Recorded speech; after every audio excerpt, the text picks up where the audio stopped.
E aí pessoal, bom dia, né? Boa tarde ou boa noite, dependendo do horário que vocês estão assistindo esse vídeo. Espero que vocês estejam bem, se cuidando, né? Em casa, respeitando aí a quarentena, saindo só para essencial, passando álcool em gel na mão, passando álcool em gel em tudo, né? Chega no delivery, chega pedindo o açaí, né? A pizza no delivery, taca álcool em gel na caixa, não botem na comida não, gente, pelo amor de Deus. Tem nenhuma comprovação que ele passa através da comida, que o vírus ele passa pela comida, mas a embalagem, lavar certinho, é sempre bom para evitar de se contaminar, né, e contaminar os objetos, e se infectar com essa doença e passar para outras pessoas, certo? Espero que estejam bem. Não deixe de mandar suas dúvidas, certo? Se não estiverem entendendo alguma parte do assunto, se tiverem dificuldade com algum exercício, pode mandar as dúvidas que eu respondo. Estou tendo um esforço de responder as dúvidas que estão chegando no mesmo dia. Então, manda a dúvida de manhã ou de tarde, tenho certeza que eu vou responder no mesmo dia, assim que eu ver, assim que eu receber, né, as dúvidas que vocês tiverem, eu estou respondendo, certo? Então não se acanhe de mandar as dúvidas, não tem problema de mandar qualquer dúvida do exercício, dos exercícios ou das aulas, eu respondo a vocês sem nenhum problema, certo? Não há nenhum problema não deixe de mandar não fique com as dúvidas, porque eu fico achando que vocês estão entendendo tudo, e aí fico achando que, não sei se vocês entenderam, vocês estão com vergonha, vocês não querem mandar, vocês só assistiram 5 minutos da aula. Então, manda as dúvidas que eu fico mais tranquilo quando vocês mandam. Quando vocês têm dúvidas, eu fico mais tranquilo do que quando não tem. Beleza? Então, dando continuidade às videoaulas, nas aulas passadas a gente estava falando sobre o que? A gente começou a falar sobre o estudo da célula, né? Que é a citologia. Então estudamos lá desde a descoberta da célula, vimos lá como é que a importância da microscopia, ou seja, do desenvolvimento dos microscópios, como os microscópios foram importantes para a descoberta das células, para entender os mecanismos celulares, as estruturas, poder compreender como esses mecanismos funcionam, certo? Mostrei a vocês um pouquinho das estruturas de um microscópio, e aí a gente começou a falar sobre a célula propriamente dito, e aí começamos pela membrana plasmática ou a membrana celular, que é aquela membrana que envolve todas as células, né? Aquela estrutura lipoproteica principalmente, apesar de ter carboidratos também associados a ele, principalmente formado pelos fosfolipídios, né? Que mantém aquela estrutura, aqueles fosfolipídios com proteínas inseridas entre eles, né? Formando aquele modelo que a gente chama do modelo do mosaico fluido. Então esse modelo do mosaico fluido ele é importante para explicar o modelo da membrana plasmática, como ela funciona, e a gente viu lá que as principais características e funções, né, da membrana plasmática é a que a gente chama da permeabilidade seletiva, né? Então aquela característica, aquela propriedade dela tem de permitir que as substâncias entrem ou saiam das células, e as formas e maneiras como esse processo acontece a gente chama dos transportes celulares, né? E aí eu agrupei em 2 tipos de transportes celulares. Os transportes celulares que não envolvem um gasto energético da célula, ou seja, não envolvem o esforço da célula, que são os transportes que a gente chama de passivos. E a gente viu que dentro dos transportes passivos a gente tinha 3 tipos. A gente tinha a difusão simples, que acontecia com os íons e os gases da respiração, né? Que seria aquele movimento em que essas substâncias elas partem de locais onde elas têm alta concentração para locais onde elas têm baixa concentração, e esse processo ele ocorre sem um consumo de energia por parte da célula. A gente viu também que existe a difusão facilitada, né? Então essa primeira era a difusão simples. A gente viu lá a difusão facilitada, né? Que existia moléculas um pouco maiores que elas só passam em pontos específicos das células através daquelas proteínas que a gente chama de permeases. São aquelas proteínas ou proteínas canais também, que elas permitem a passada dessas moléculas, que funcionam também obedecendo o gradiente de concentração, dos locais de maior concentração para os pontos ou locais e que ela tem menor concentração. Então aí é uma difusão facilitada porque ela é facilitada pelas permeases. A gente viu o caso da água, que é o caso da osmose, e aí a gente trabalha com aquela noção do solvente e soluto. Então a água solvente, ela tende a se deslocar para pontos ou locais onde existe uma maior concentração de solutos. Então ela segue esse caminho. Então o deslocamento da água de dentro da célula para entrar ou para sair das células, eles não envolvem nenhum tipo de gasto energético das células, é um movimento passivo, é um transporte passivo. E os transportes ativos, vimos lá que eram aqueles transportes que exigiam o consumo de energia por parte das células. Então as células elas precisavam gastar ATP, ou seja, a energia química, porque esse tipo de transporte ele trabalhava contra o gradiente de concentração. Ou seja, a célula precisava manter determinadas íons, determinadas substâncias com concentrações maiores fora ou dentro da célula. Então ela precisava manter diferentes gradientes de concentração. Então, como a célula trabalha contra esse movimento de fusão, ela gasta energia para ficar mantendo essas diferenças de concentrações. Então, nesse caso, é o caso do transporte ativo. E mostrei lá que a gente tem o principal caso típico, que é a bomba de sódio e potássio, que geralmente é o que mais cobrado, que mais cai, o movimento da bomba de sódio e potássio, né, como exemplo de transporte ativo. E falei também sobre o transporte das macromoléculas, né? Expliquei lá a endocitose e a exocitose, ou seja, a endocitose, a entrada de macromoléculas na célula. Aí botei os dois exemplos da fagocitose e da pinocitose. E falei lá da exocitose, que é o movimento inverso, que é o movimento de saída de macromoléculas da célula, certo? Para a gente também fechar essa pequena recapitulação, falei também na videoaula passada sobre os envoltórios celulares, ou seja, aqueles envoltórios que ficam externos à célula e que ficam acima da membrana plasmática, né? Então expliquei lá o glicocálix, que é aquela combinação de carboidratos com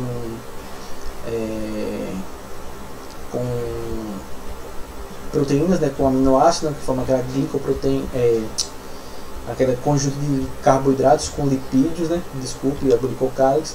E a gente falou também sobre as paredes celulares das bactérias, né, que era aquela, que aí sim era aquela estrutura de carboidratos e glicídios com aminoácidos, né, que eram as paredes celulares das bactérias formadas por aquela glicopeptídeos, né. E aí mostrar a diferença das que apresentavam só uma parede simples e aquela da parede composta, né? Ou seja, as bactérias gram-negativas e as bactérias gram-positivas. E mostrei lá também a parede celular das células vegetais, né? Que aí essas paredes celulares eram formadas por celulose, fundamentalmente, né? E mostrei lá os plasmodésmos, né? Que é aqueles espaços de comunicação entre as células vegetais, né? Então tudo isso para a gente poder compreender um pouco sobre a membrana plasmática, como ela funciona, se existem outros revestimentos externos em algumas células específicas, certo? Então, de forma geral, sim, muitos estudos no campo da citologia, né, da microscopia, eles mostram que existe a gente já conhece, né, um variado tipos de células diferentes que existem nos diversos seres vivos do mundo. E se a gente pensar um pouquinho no ser humano, no nosso corpo, a gente tem mais ou menos cerca de uns 300 tipos de células diferentes. Então a gente não tem no nosso corpo 300 células, certo? A gente tem pelo menos 300 tipos de células diferentes que têm estruturas, formatos e funções diferentes no nosso corpo. Então, por exemplo, a gente tem os neurônios, que tem aquelas são células que estão extremamente alongadas, né, que formam esses filamentos alongados, que vão ser responsáveis por essa condução de impulsos elétricos e também de impulsos mediados por substâncias químicas. A gente tem as células musculares, né, que tem funções de atuar nas contrações, aquilo que a gente chama das fibras musculares dos músculos, né? Então são células mais em formato de fibras, mais fibrosas, né? Temos também células, por exemplo, que formam os tecidos da pele, né? Aquelas células justapostas, células muito próximas, com formato muito similar, um formato bem simétrico. Até mesmo dentro da pele a gente tem os melanócitos, né? Que são aquelas células que produzem a melanina, aquela substância que dá a tonalidade da nossa pele, né? Quanto mais melanócitos, mais melanina é produzido, mais concentração da melanina vai ter, e tem uma tendência a pele ser mais escura, e o inverso, né? Quanto menos melanócito, menos melanina, a pele mais clara. Ou seja, a gente tem uma variedade de células no nosso corpo e que vai desempenhar funções diferentes. Essa variedade de células também elas vão existir em diferentes grupos de seres vivos diferentes. Mas a gente tem algumas estruturas que são básicas em todas as células que existem. Certo? Ou seja, o que eu quero dizer? A gente não vai estudar agora as especificidades das células. A gente vai estudar estruturas gerais que vão apresentar em diversas células. Certo? Logicamente que de uma célula para outra a gente vai ter variações dessas estruturas. Algumas têm mais alguns tipos de estruturas celulares, outras têm menos, dependendo de suas funções. Mas a gente vai estudar de forma geral.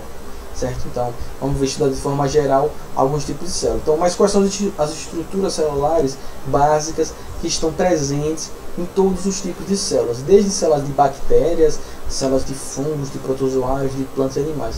Quais são as estruturas básicas presentes em todos os tipos de células? A gente tem então 3 estruturas que são básicas para todas as células que existem. A primeira estrutura foi a primeira que a gente estudou aqui, que é a membrana plasmática ou a membrana celular. Então todas as células que existem, elas vão apresentar a membrana plasmática, certo? Então elas vão ter essa membrana similar, né, formada por fosfolipídios, que vai envolver e que vai delimitar a célula, que vai permitir o transporte celular.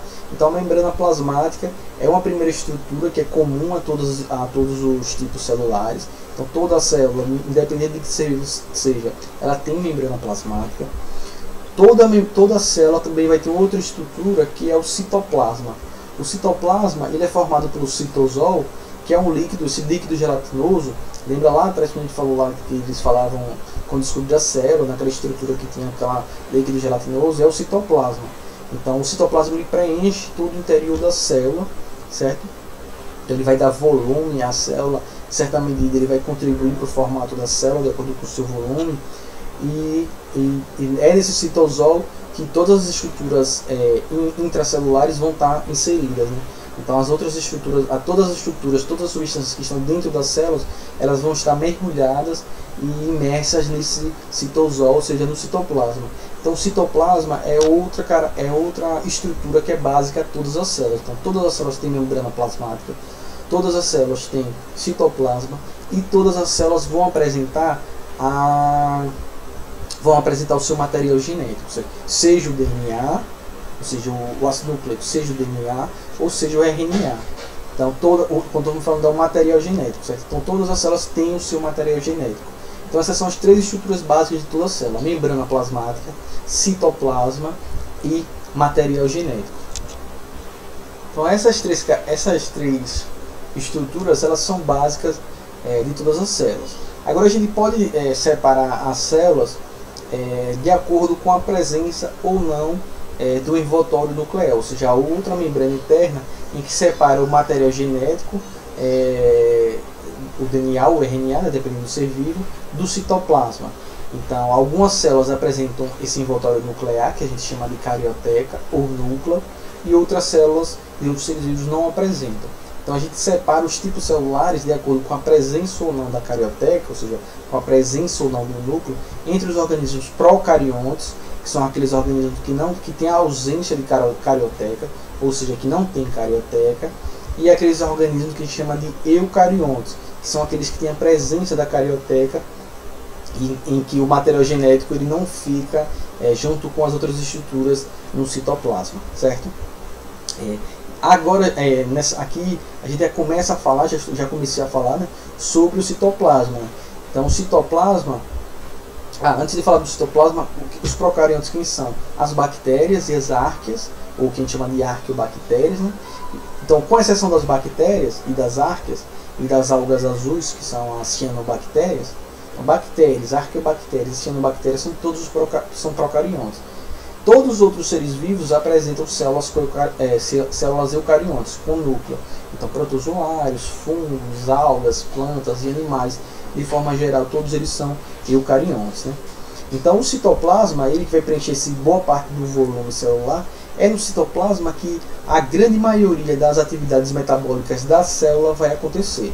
Então é no citoplasma que acontece a produção de energia, é no citoplasma que acontece o processo de digestão celular, é no citoplasma que acontece a produção das substâncias que as células precisam para o seu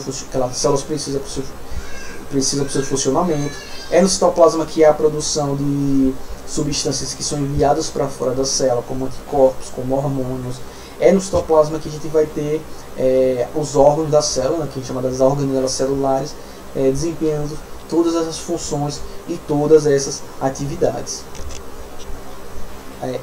O citoplasma das organelas, o citoplasma das células eucariontes é muito mais complexo se a gente compara das células procariontes. As células procariontes ela tem um citoplasma bastante simples, né, com poucas estruturas. Já no citoplasma das células eucariontes, a gente tem uma série de, por exemplo, de microtúbulos que cortam o citoplasma por dentro, onde vai ter a produção de substâncias, onde vai ter o transporte de substâncias dentro da célula, certo? E no citoplasma das células eucariontes, a gente vai ter uma série de diferentes tipos de organelas citoplasmáticas. O que são as organelas citoplasmáticas? São os órgãos da célula. Então a organela é um órgão pequeno. Então a gente vai ter várias organelas diferentes que vão desempenhar funções distintas, né? Como digestão celular, produção de energia, produção de proteínas, produção de lipídios, desintoxicação celular, e por aí vai. Então a série a gente vai ver cada um deles. Já no citoplasma das células procariontes, né, elas são bem simplesinhas, né? Então vamos ver falar um pouquinho sobre o citoplasma das células procariontes primeiro. Então tá aqui um esqueminha geral de uma célula procarionte, né? Então as células procariontes são essas células mais simples que existem. Elas são provavelmente muito similares, né, aos primeiros seres vivos que surgiram na Terra há cerca de 3 bilhões de anos atrás, né? Hoje em dia a gente tem como representantes desse grupo de procariontes as bactérias e as arqueobactérias, como eu falei para vocês, e elas são muito provavelmente o grupo de seres vivos que tem a maior abundância e a maior riqueza do planeta. O que eu quero dizer isso? Que tem o maior número de espécies diferentes de bactérias e arqueobactérias, e que também tem o maior número de indivíduos. Se contar todas as bactérias, provavelmente ela tem, dentre todas as espécies, todos os grupos de seres vivos, ela tem a maior quantidade de indivíduos e a maior quantidade de espécies diferentes, certo? Então ela deve ser muito similar aos primeiros seres vivos que existiram na Terra, lá há 3 bilhões de anos atrás. Então elas têm estrutura celular bem simplesinha. As suas células, elas basicamente vão apresentar 3 formatos, né? Um formato esférico, né? Em formato que a gente chama de cocos, em formato de bastão, que a gente chama de bacilo, e em formato de espirilado, né? Como se fosse como chama? Esqueci aquela palavra. Uma mola, né? Aquele espirilado, em forma de espirilo. Também tem as que chama de vibriões, né? Que são formatozinhos como se fosse uma vírgula. Elas têm basicamente esses formatozinhos mais básicos.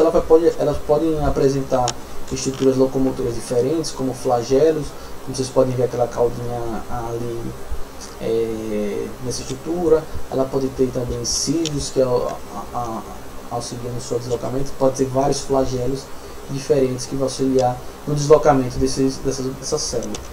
Então esses flagelos eles vão batendo, ela vai se deslocando, ela tem como se fosse um motorzinho nesse flagelo. Já mostra a vocês essa estrutura do flagelo.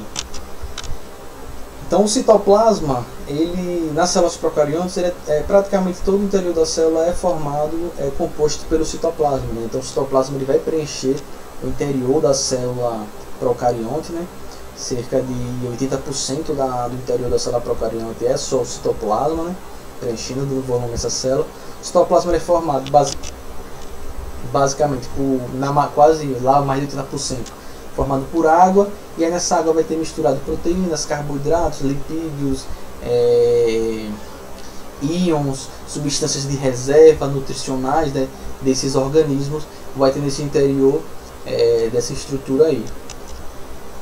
Além disso, a gente vai ter no citoplasma aí o material genético, né, às vezes tem ou mais moléculas de DNA, né? Tem o material genético propriamente dito, que é o DNA central, que vocês podem observar aqui na célula, mas a gente também tem outro material genético ali em cima que a gente chama do plasmídio, que é um material genético circular, já eu falo sobre ele, certo? Além disso, a gente tem dentro da membrana, dentro do citoplasma, a gente só vai ter, nas células procariontes, a gente só tem um tipo de organela, certo? Que são esses grãozinhos, esses pontinhos que estão apresentando aí, que está apontado ali, que se chama os ribossomos, certo? Então, os procariontes, elas só têm esse único tipo de organela. A gente vai ver nas células eucariontes, a gente tem uma série de organelas diferentes. Mas nas células procariontes, a gente só tem um tipo de organela, que são os ribossomos. Os ribossomos, eles são uma organela que uma organela que é responsável pela síntese proteica, ou seja, é a organela que é responsável pela produção de proteínas nas células procariontes, assim como os ribossomos nas células eucariontes têm essa mesma função, produzir proteínas. Agora, os ribossomos das células procariontes, eles são ligeiramente diferentes em tamanho e estrutura das proteínas que os formam das células eucariontes. Então a gente tem diferença nos ribossomos dos procariontes para os ribossomos das células eucariontes. É por isso que quando a gente toma uma série de antibióticos para combater infecções causadas por bactérias, esses antibióticos eles não atacam as nossas células, né? Porque muitos dos antibióticos eles atacam justamente, eles atingem os ribossomos das bactérias, impedindo que ela produza proteínas, e quando ela quando cessa a sua síntese de proteínas, essas células não vão conseguir desempenhar seu metabolismo, e essas células elas vão morrer, né? Então, alguns antibióticos eles agem especificamente para paralisar os ribossomos das bactérias, e não paralisa os ribossomos das nossas células, porque os ribossomos das nossas células eles têm diferenças estruturais de tamanho na estrutura que os formam dos ribossomos dos procariontes. Então, basicamente, ele tem aí só esse tipo de organela, só os ribossomos para fazer a síntese de proteínas. Temos no centro o material genético, que a gente tem esse grande cromossomo bacteriano, né, em que suas extremidades elas são unidas, né? Então ela fica esse material genético, esse cromossomo bacteriano, ele fica numa região central, bem similar à região onde fica o núcleo das células eucariontes, mas mais uma vez ela não tem núcleo. Na verdade, as células bacterianas, as células procariontes, elas não apresentam nenhuma membrana interna, certo? Elas não têm membranas internas nas estruturas e nas partes do seu citoplasma. Então, esse material genético, né, o DNA delas, né, esse cromossomo bacteriano, a gente também pode chamar ele de nucleoide, certo? Não é um núcleo, é um nucleoide, porque ele está nessa região central.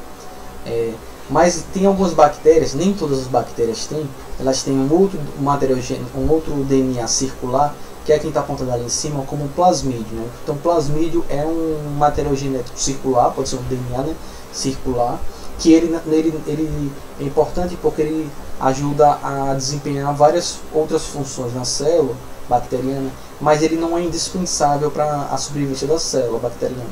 Isso quer dizer o quê? Que tem bactérias que não têm plasmídio, certo? E elas sobrevivem tranquilamente. Agora, outras têm plasmídio que ajuda bastante em sua sobrevivência. Por exemplo, em alguns plasmídios bacterianos, eles têm a informação para que o ribossomo e a célula bacteriana, por exemplo, produzem enzimas que destroem antibióticos. Então, geralmente, essas bactérias que têm esses plasmídios, esse DNA circular, que está vendo lá, pode ter mais de um, vocês podem observar no esqueminha, ajuda na sobrevivência delas, mas não é indispensável. Se já uma bactéria perder seu plasmídio, ela vai consequentemente morrer. Não necessariamente, mas isso auxilia bastante a sobrevivência dela. Então, como eu disse, de forma geral, né, elas não apresentam membranas internas, nenhum tipo de membrana interna, né. Tem algumas controvérsias, né, que alguns cientistas falam de os processos de invaginações da membrana plasmática de algumas bactérias, que eles chamam de mesossomos, mas aí tem cientistas que falam que elas não existem em bactérias vivas, que elas só se formam quando as bactérias morrem, mas aí são controvérsias. Mas de via geral elas não têm membranas internas, diferente das células eucariontes, que a gente vai ter uma série de membranas internas, uma série não, mas algumas membranas internas, né, dentro do citoplasma.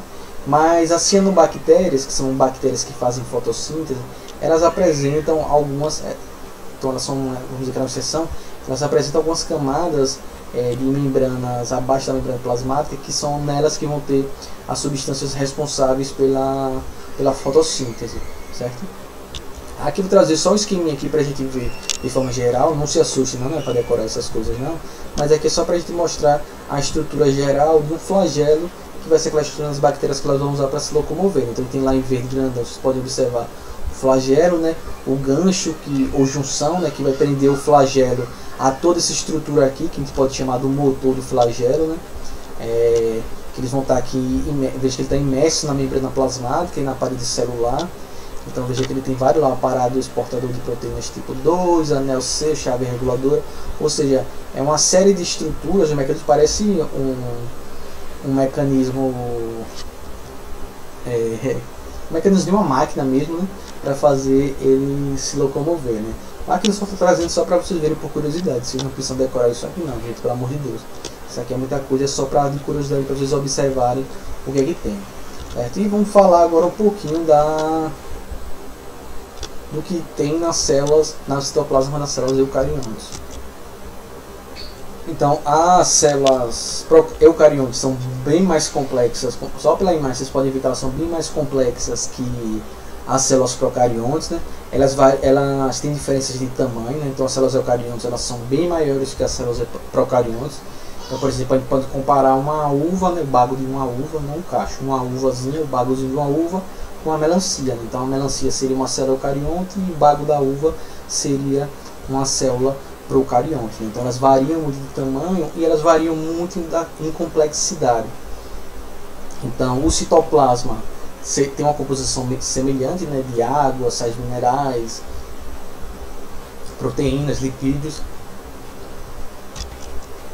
E o citoplasma dela, ele vai envolver, o limite do citoplasma é a membrana plasmática, né, e o núcleo, né? Então tudo que está entre o núcleo e a membrana plasmática é o citoplasma. Então veja lá em cima está lá a membrana nuclear, né? Tem lá o núcleo, o cromatina, os polos, né? Ali aquela bolinha laranja é o núcleo, e a membrana plasmática é essa parte mais externa que a gente tem aqui, certo? O citoplasma é formado pelo citosol, né, que é essa combinação.